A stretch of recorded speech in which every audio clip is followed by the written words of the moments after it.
Chairman Toduano, you're recognized. Thank you, Chairman. Just to reply to the manifestation made by my good friend, our former colleague, Secretary Bello, a lawyer.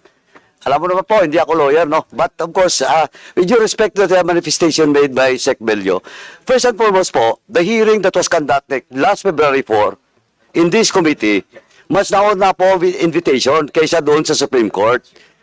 At the same time, malinaw po na yung inquiry in aid of legislation in Congress, no, Senate and House of Representatives, sabi nga ng Supreme Court, is a different proceeding.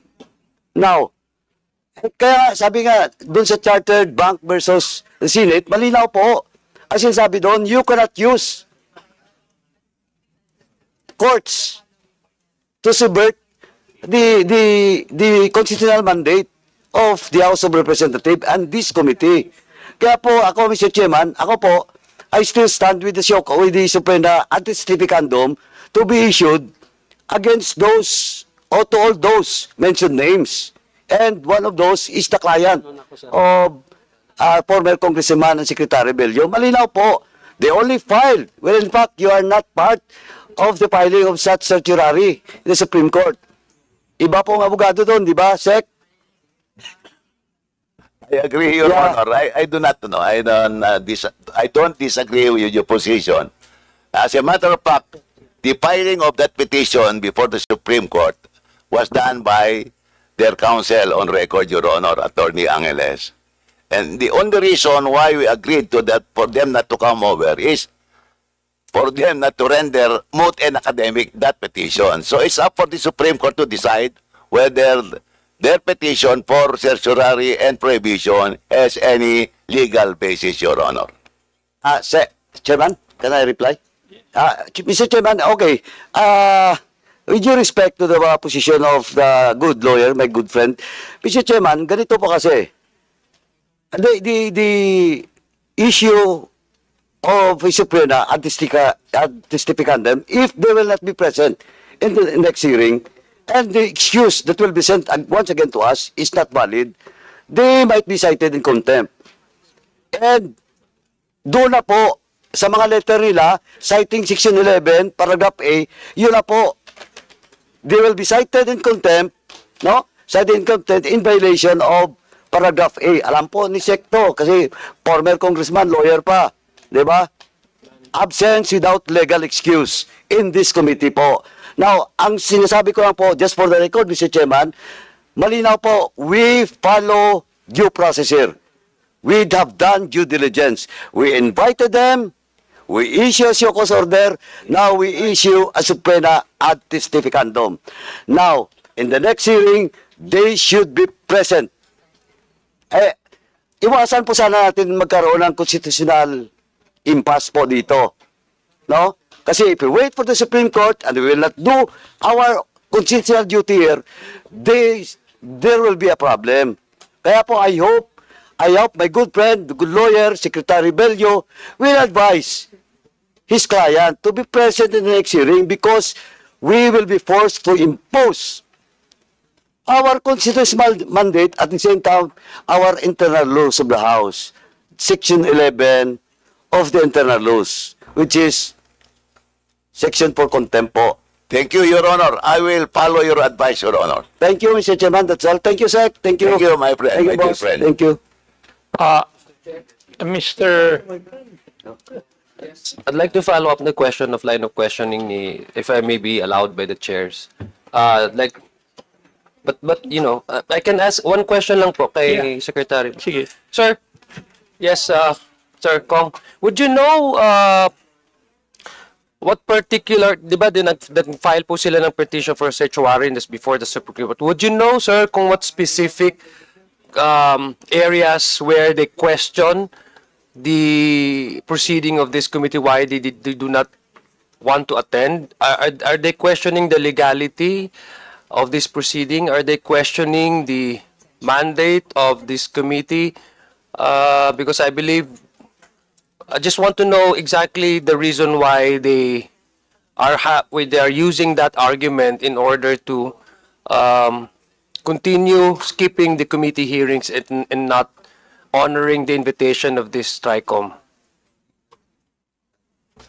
Thank you, Your Honor. As I stated earlier, that petition for certiorari and prohibition was filed by Attorney G.P. Angeles. Ano?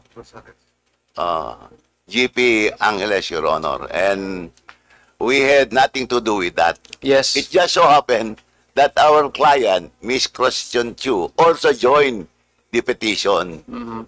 So, as whether the petition has any legal basis or not, Your Honor, I'm not yet prepared Okay. to make any conclusion. Okay, so thank you very much. Kasi I had this impression, Mr. Chair, that essentially the petition for certiorari is, though they have certain arguments perhaps that they have presented before the Supreme Court, but essentially my take on that is they are questioning the legality of this proceeding, Mr. Chair. So that would be in basically that would be the bedrock of the argument that they want to pursue before the Supreme Court. Thank you, Mr. Chair. Thank you, Your Honor. Secretary, hindi po ba nag-file po sila ng petition sa Korte Suprema? Di po ba? Yes, Your Honor. Unfortunately, hindi pa nag-a-act yung Korte Suprema. Wala po silang action. That's true, Your Honor. That is true. And therefore- but the only reason why they are not appearing now is not to render that petition moot and academic. I would understand that, Secretary. But that would not stop this committee from performing its constitutional mandate. Would you agree with that also? I agree, Your Honor. And therefore, the committees can issue the processes provided under our rules. Tama rin po siguro. Yes, Your Honor. So, I would understand na hindi siya appear dito dahil magiging moot and academic yung kanyang yung kanyang petition sa Korte Suprema. Thank you, Mr. Secretary. And Mr. Chair, may I also add, Mr. Chair, anyway, the purpose of this inquiry is to formulate an enabling law in aid of legislation. So we are not actually running after anybody. We're actually soliciting all their input so that we can come up with a law that would really address yung proliferation of malinformation, misinformation in the online community. Yun lang naman talagang pinaka-purpose dito, Mr. Chair, Your Honors.